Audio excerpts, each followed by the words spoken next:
Hello, everybody, and welcome back to Our Blue Bahamas, the podcast for the Bahamas Reef Environment Educational Foundation. Now, we got a super duper show for you today because I am here with two of the current Bahamas Youth Climate Ambassadors. And now, you may be like me and you may be like, what on earth is a youth climate ambassador? So what I'm going to do is I'm going to start this show off just by having them introduce themselves. And then I'm going to have Ryan, one of these wonderful ambassadors, actually explain to y'all a little bit about what it is to be a youth climate ambassador. So Ryan, let's start with you, please. Once again, thank you very much for having me on. So as previously stated, my name is Ryan Munnings. I'm a youth climate ambassador for the Bahamas. So this initiative was started by the Office of the Prime Minister in 2022 of January. And it's basically a program tailored to empowering young individuals, I believe from the age of 18 and up. And so each year, an ambassador is elected, both a male and female. And so we represent the Bahamas locally, regionally, and internationally on all matters relating to climate change and sustainability. Fantastic. And for my other guest, Ms. Heather? Good day. My name is Heather Brockbank. I am the female youth climate change ambassador under the Office of the Prime Minister, and I also work as the outreach officer here at Brief. Fantastic. And you may have heard Heather on some of our other podcasts, and if not, you should go check them out because she's pretty awesome. I guess I wanted to start off by asking, what drew you to applying for this? Like, I gotta say, it's pretty impressive. I don't know if I sort of like, oh, okay, let me go apply to be an ambassador. When I was young and I was pretty out there, but I don't think I would have had the cojones to do that. So Ryan, tell me, like, what must have inspired you so much to make you decide to apply and become in this position? Well, I've always had a drive for public service and public policy. So for the last 2-3 years, I've been working with the Ministry of Youth, Sports and Culture in establishing a national youth parliament. And I've served in youth parliament before, so I wanted to take my leadership to another level and be able to use my voice as a platform for other youth.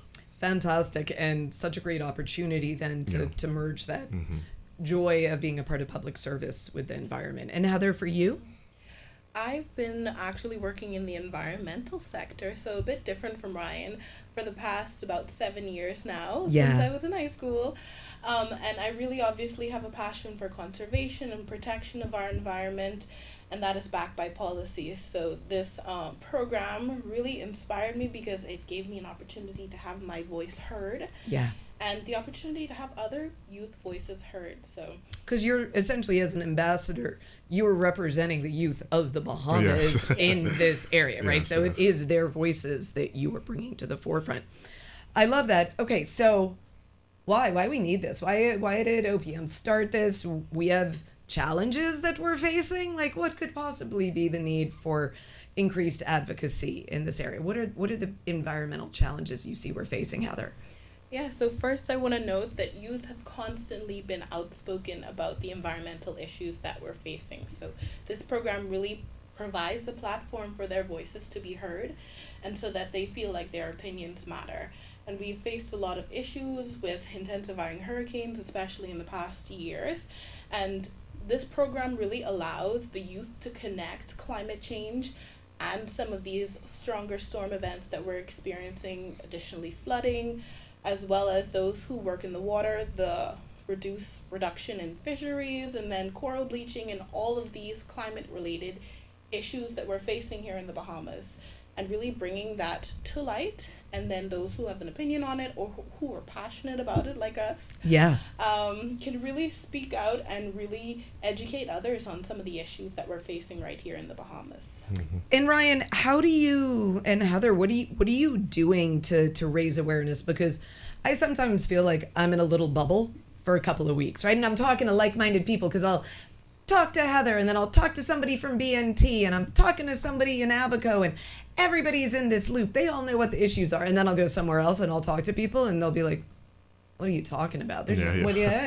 So how are you using sort of your mix of background in public policy and public service to raise these issues that Heather just mentioned?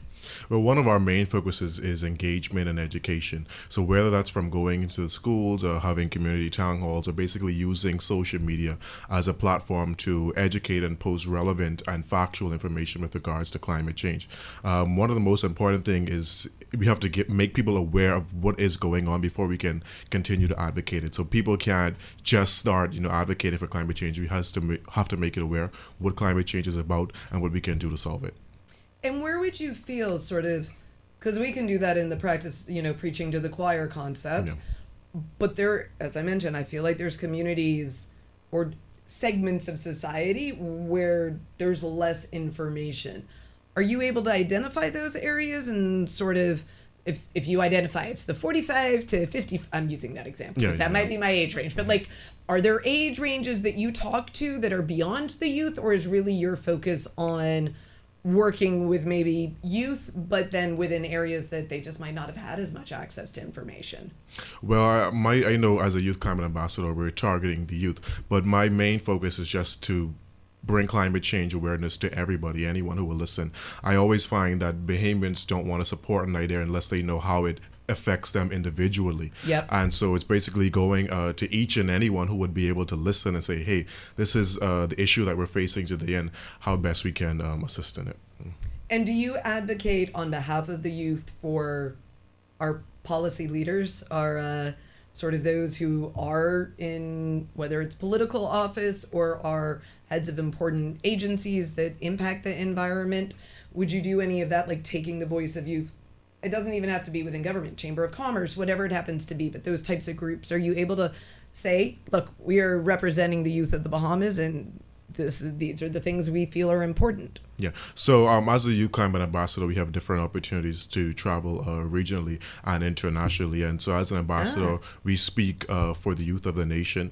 And, we have a certain standard and agenda that we stick by to encourage individuals. And this isn't an issue that the Bahamas only faces. This is the regional and the Caribbean issue.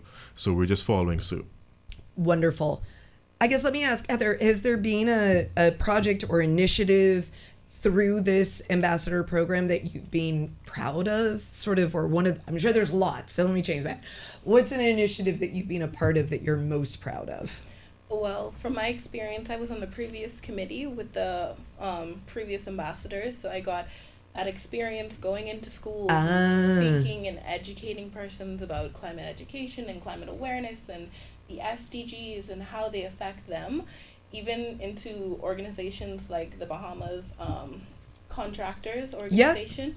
And so I want to stress that it's not only schools that need this education, but with our committee, we've had the opportunity to assemble a committee of an amazing, like-minded young individuals who will support us with our journey. Right now, we're focusing on gearing up for education in schools, so reaching out to schools to start these climate change and climate awareness presentations to really get that education out there and really teach Bahamians how climate change affects them. And if I was a school and I wanted to have the Bahamas youth and climate ambassadors come in and talk to my students, how do I do that? You can reach out to the Office of the Prime Minister or the Climate Change and Environmental Advisory Unit of the Office of the Prime Minister. Okay, perfect.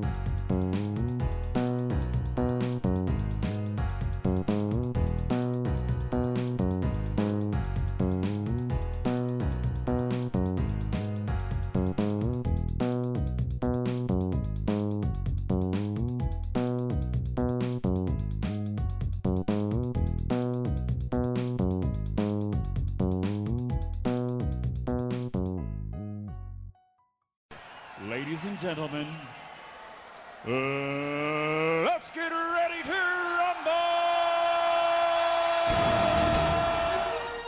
He's done it! Join me, Naughty, Earl the Pearl, and the rest of the crew from the Press Box each and every Sunday, 11 a.m. to 1 p.m. right here on Guardian Radio 96.9 FM as we talk sports. All of you Major League sports, Major League Baseball, the NFL, and the NBA, each and every Sunday, 11 a.m. to 1 p.m. right here on Guardian Radio. It's the Press Box. All the sports, all the time. See you on Sunday. Oh, yes!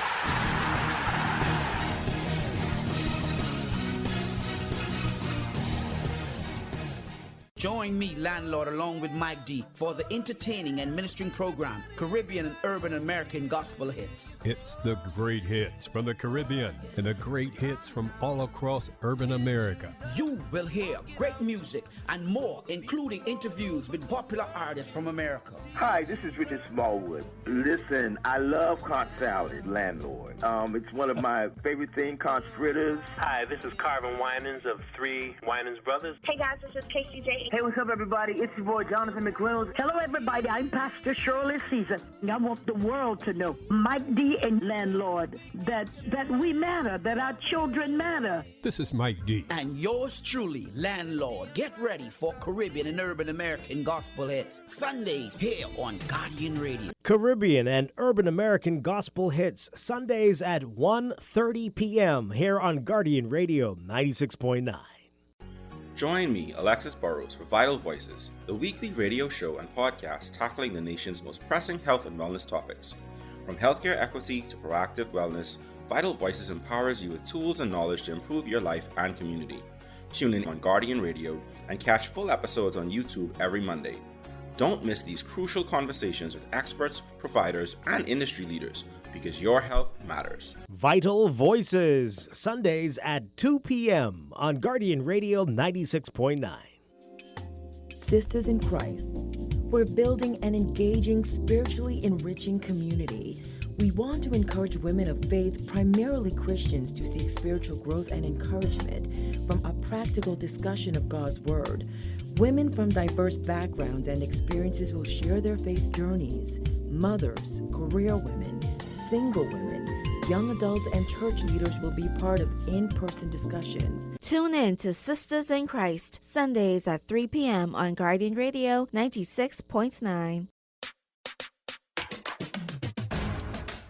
Sundays just got a whole lot better with your Lane Talk Show on Guardian Radio 96.9 FM. I'm your host, Coach Trish Hanna, bringing you real talk with real solutions for your faith, family, marriage, and everyday life, stepping boldly out of the four walls and into media. You already know I keep it transparent, uplifting, and yes, a little fun too. So whether you're driving, cooking, or just relaxing, make Sundays your time to tune in, laugh a little, and grow a lot. Catch your Lane Talk Show with me, Coach Trish Hanna, Sundays from 3:30 to 5 p.m. only on Guardian Talk Radio. Let's walk this lane together. Let's have a conversation on what we face every day. It's your Lane Talk Show with Coach Trish Hanna. Right here in sunny Bahamas at Guardian Radio 96.9 FM. You will want to tune in every Sunday 5 p.m. to 6:30 p.m. I, Garth Minard Roseborough, will bring you a program where your opinions meet the facts, where fiction meets reality. I welcome you for Remark 96.9 FM, Bahamas. So much things to say right now. They got so much things to say. Let's Talk Together in English. Are you ready for Anu Parler Ensemble? Let's Talk Together is a show that is here to inform the Bahamian and Haitian community living in the Bahamas. You need to know more about COVID, immigration, support for young learners at home, banking, as well as current affairs, concerns that affect the Haitian community and Bahamian community. Well, tune in at 6:30 p.m. only on Guardian 96.9 FM.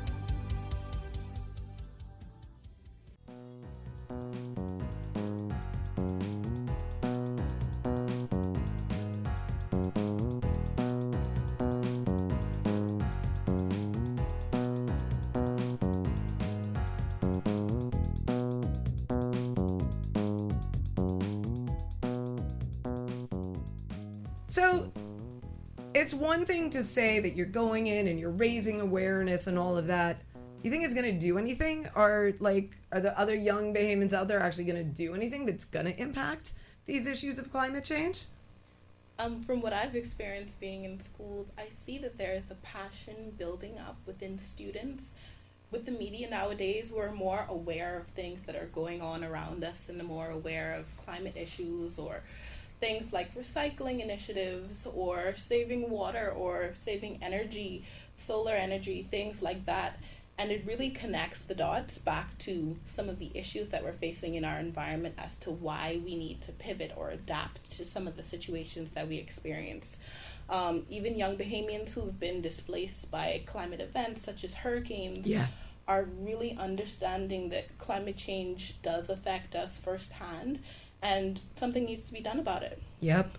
It's so true. So, Ryan, you brought up something that I should have followed up on a little bit more, because you talked about how there's this opportunity for you to interact with regional others similar to yourselves, other youth leaders within the climate space. Is there anything that you've been able to learn from them that maybe you're like, oh, you know what, we're not doing that back home, but maybe we should? Is there anything comes to mind from that? Or maybe vice versa, that they were like, oh, you guys are doing that, we're not doing that in Jamaica or Trinidad or wherever, and they're importing your work to their island.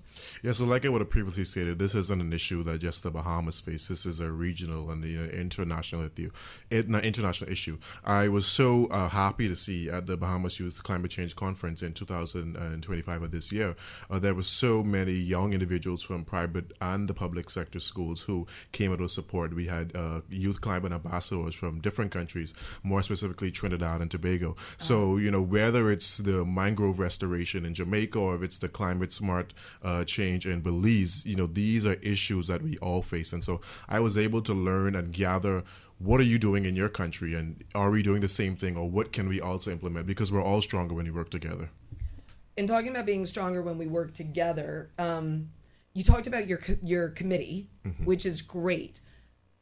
Tell me a little bit about them, and like how many people are on your committee? Like how does that happen? I don't know anything about this, so I'm totally at 0.0 here. Ryan? So we were afforded the opportunity to recommend a select few of individuals. And so we have, I believe it's about 14 people in total. Brilliant. Yeah, and so we have many young individuals, brilliant individuals, ranging from the Met Office to Brief, from all over the Commonwealth of the Bahamas. And so we're putting our minds together to see how best we can support sustainability and climate change. And you said something right there that Heather will know this by now, but because I'm from Eleuthera, I'm always like, people too Nassau-centric. So you have some folks from the Family Islands or Grand Bahama who are on your committee. It's not just a bunch of New Providence people? Well, we have persons who have immigrated. So we have persons from Exuma. Perfect. I believe one of our ambassadors lives in Exuma, I believe. And so it's not just Nassau people. I have to put this point out there, because even if I have to shame y'all, then I'll make sure next year's committee has people from other islands, right? Like, I am never backing down on this. Okay, but that's great. I mean, and Exuma I always just find it fascinating, right? Like, beautiful. Being from like one single island of we got Spanish Wells on Harbor Island as well, but it's like, it's kind of Eleuthera. The Exumas is like every little key is a different space. So you're representing a whole bunch of the archipelago just by having Exuma represented. Okay, so this is a big picture, tough one. Let's just say that your message hasn't been heard yet, one of your important messages by the decision makers, the powers that be. And on this one, I would say it could be in private industry or it could be in government, right? Because decision makers, if we do have, you talked about the Contractors Association is great, but if we have developers deciding, no, as a group, we are not going to do these practices that we know, we're not going to be filling in mangroves. We're not going to be doing these types of things. It could be private sector. It could be public sector. But if you were going to send one message to these sort of decision makers about things that are impacting climate change for us, what would it be? And Ryan, let me start with you. Okay, yeah. So I think that individuals, instead of just hurrying to respond, I think we need to listen, and listen with a sense of urgency. Climate change, it isn't just an environmental issue. It intertwines with so many different things. So it can be a social and economic issue as well. And so I feel as moving forward as policymakers, every policy and every development plan needs to factor in sustainability in some way, shape, or form. And then the choices that we make now, they're not just affecting the Bahamas today. They're going to affect the Bahamas that we leave for our children. So I think we need to take that into account. And I love that. And especially so much of what Brief does is just the reason why it's an educational foundation, because it is about our future generations. Yeah. And it's not just you, because you guys are essentially the current generation at this point, right? But we're talking about your grandchildren, like how do we make sure that they're able to enjoy the same Bahamas in many ways that we are now. So I love that, Ryan. But for you, Heather, what would be your message to the powers that be, the decision makers in the country? Similar to what Ryan said, I would incorporate this environmental knowledge and climate awareness into every aspect of life, like he said. So taking into account systems, even like our sewage systems, sanitary systems, access to fresh running water are still issues that we are facing on some of the family islands, or even access to or steady access to energy and things like that. And so all of these issues can have climate solutions that would be renewable and more effective. And so I would say to consult things that have worked in the past for us, and consult things that have worked for other countries as well, but also consult Bahamians, consult the youth. Find out what they're passionate about, find out what issues they're facing locally, and really listen to what people have to say, but also find ways that you can educate yourself on what is happening. I think education is the core of really finding or pivoting towards climate solutions, because we can be aware of the issues, we can know what's happening, but if we're not educated on how it affects us or how it affects the future, we can't really be prepared to create a solution. So right, we need to have done this research and educated ourselves, not just wait for others to educate us, right? And I guess that, so I'm a 13-year-old listening to the podcast right now. What advice, and I know, like I've seen these things, I know that hurricanes, it seems to me, are getting stronger, they're less predictable, they get stronger faster. I'm worried that, it seems like flooding is more of an issue. Places that I was told didn't flood when I was little are flooding now.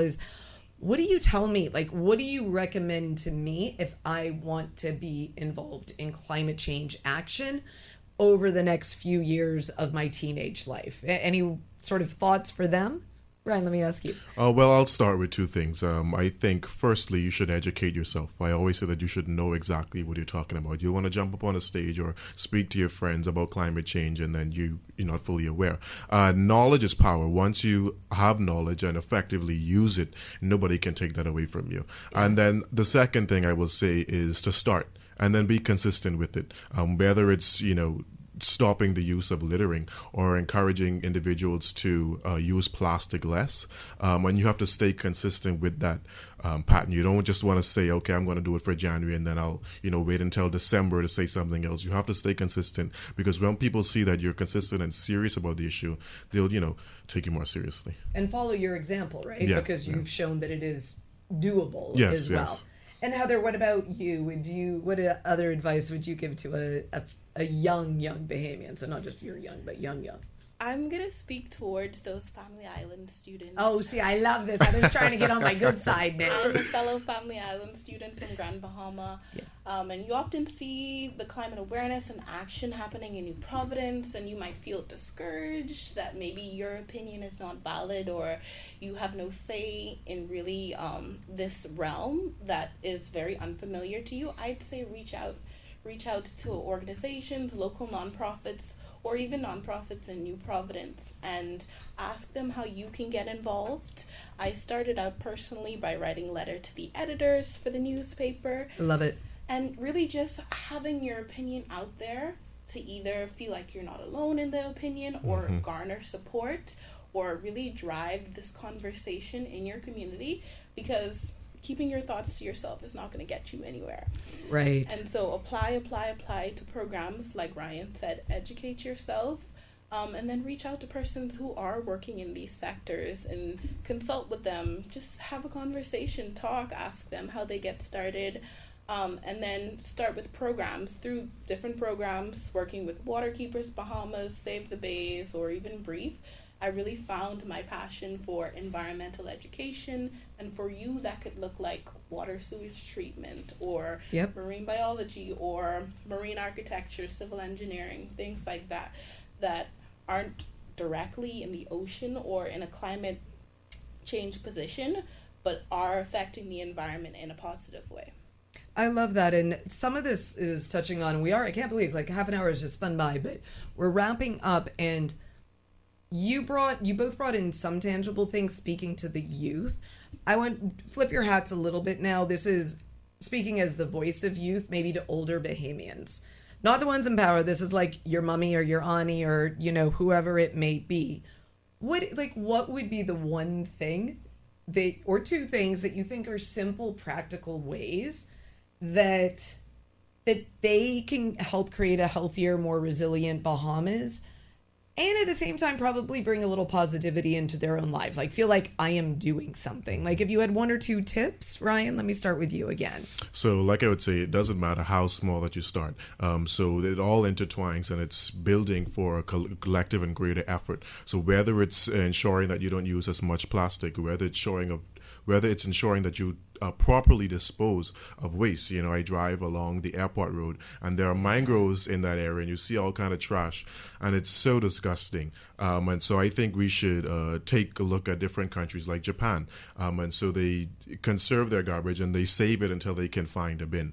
And so whether we're out on the beach and we're having a function, I think we should properly dispose of our waste. Yes. So we can start small by just doing that. And it's so important, though. And honestly, I love that too, because what you brought in there is what I was saying. Like, I do that same drive that you do. Yeah. It is so frustrating, right? You know how much happier my life would be that one day I could drive down that road and not see any trash. It would make all of us happier people, more pleasant to interact with. It's not just the environmental impact, people.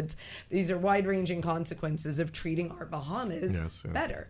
And Heather, what about for you? Another, like, a practical tip, but like the one that you think is easily attained and important. Yeah, I would say be more open-minded. Ooh, I love that. And oftentimes our young people can know it's a bit hard to really change some of the ideas that older persons may have, but really open your minds to not only what young people are saying, but what we're experiencing today, and ask yourself, why are we experiencing this? How can I be a part of the solution? And like Ryan said, small actions like not throwing garbage out of your window, or reducing the amount of plastic you use in your household, or even just going to the farmer's market for some of your weekly grocery shopping. All of these tiny actions, even though they might seem small, really build up to a more eco-friendly household. And even if you own your own household, you can look into solar energy or rainwater catchment, things like that, or starting your own garden. All of these are tiny steps towards a bigger solution. I love it, Heather. And I'll do a plug as well, though, for the farmers market, because now that we're finally into sort of that season where I hope you're listening to this at the time when it is accurate that it's that season, but for the most part, this is when it's so good. You take your green bags with you down there, and for once, you don't have to pick up your broccoli wrapped in plastic, or your lettuce, or your tomatoes. You can actually just put them straight in. And I will tell you, so we often talk about what are the minor impacts. Trust me, all that extra plastic that you don't have to put in your garbage bag saves you money, because you don't have to use as many garbage bags. No. There's little wins in all of these actions, right? But Heather, thank you for bringing up the open-minded, because I am one of those old people. And it is so important to remember that my lived experience is not somebody else's lived experience. And I think the issue with us old people is we think because we got more lived experience that somehow ours is more valid than a younger person's lived experience. Nope, not true, my folks. So remember that when you're talking to your 18, 19, 20-year-old granddaughter, grandson, niece, nephew, whatever it is, there's a reason they're trying to tell you that. So be open-minded. I love it. Heather, I'm going to let you close us out today, though, with letting people know how they can get in contact with Brief. We've already talked about, actually, you know what? Give them the same long phrase you did for OPM about how to get in contact with you guys as youth ambassadors, because I don't even remember what that was, but then let's end it with that, how to get in contact with Brief, too. So you can reach out to us you can reach out and send a message on Instagram at the CCEAU, which is the Climate Change. CCAEU? Climate Change and Environmental Advisory Unit Instagram. Perfect. So I hope you got that. Yes. You can also send a message to BYCCA242 on social media, which is the Bahamas Youth Climate Change Ambassadors 242 page. Perfect. You can look out for more activity on that page from us. You should follow it, everybody. Follow it. Follow. And then in terms of reaching out to Brief, you can call us at 327-9000 or email us at brief@brief.org, or even just send us a message on any of our social media channels at brief242. Thank you so much, Ryan. Thank you so much, Heather. Truly inspiring to hear youth leaders from the Bahamas doing amazing things. So thank you, everybody.